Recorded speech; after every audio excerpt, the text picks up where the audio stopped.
What's up everyone, my name is Harshal Mawani and in this video we take a look at the program from where it all starts. That's right, the Hello World program.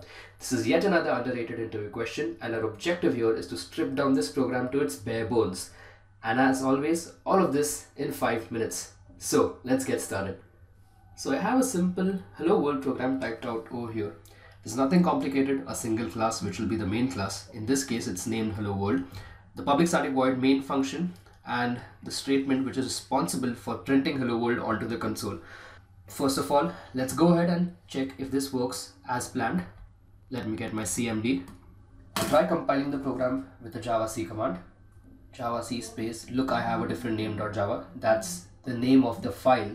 Compiles easily.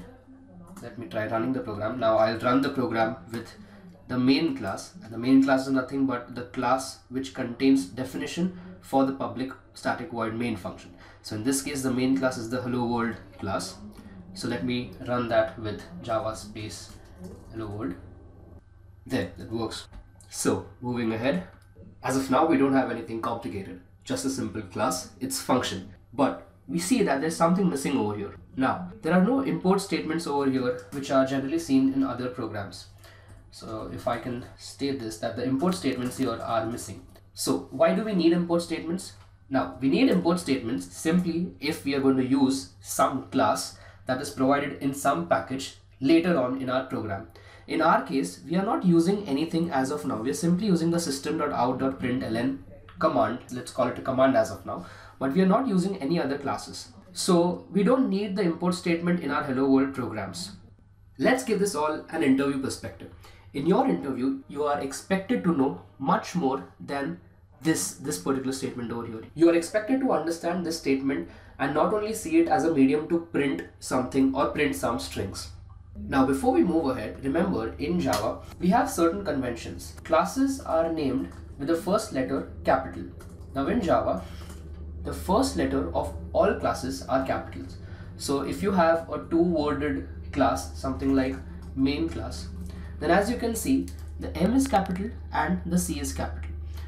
For functions, you have what is called as the camel casing. So functions are written out like this, some function. So this is how you write a function in Java. Also, if you have variables, you use again the camel casing. If you want to name a variable, some variable, this is how you will write it out. These are just conventions. If you don't follow them, there's no problem, but still let's stick to the conventions and keep our codes neat and clean. Now, moving ahead, what we have noticed over here is that we need to break down this particular statement, that is the system.out.println. Classes, the first letter is capital and hence system is a class. Don't believe me? Let's have a look at it. I have here with me the Oracle documentation for the class system. Now, see, now you believe me, the system is nothing but a class. Furthermore, what we used in our program was system.out.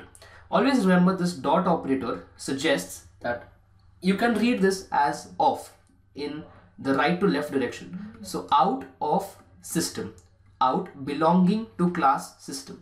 So let's see if there is a variable called as out inside the system class. And there we have it. So as you can read over here, it's the field summary. So we have a field called out of type print stream. So let's go ahead and click out over here. Public static final print stream out. So this is another variable of the class system. We are left with one last component to that statement, which is the println. Now, make a wild guess that println belongs to which class or which object. In our case, the println of the out variable. Now, since the out, as we have identified, belongs to print stream, let's go ahead and see what is inside the print stream. Now this is the print stream class. Let's try and find the println method. We have the print, we also have a println somewhere. There, we have the println over here. So that is exactly how you will break down this statement. Now, how do we differentiate if we are accessing a variable or a method? Suppose we have these two cases. In this case, dot out represents a variable of the class from the caller object. So caller has a variable called out, and in the second case the caller has a method called out. So in this case we have a caller who is calling the out method, and in the first case, that is over here, we have the caller object calling a variable out. That's all from this video. Thank you so much. Keep watching.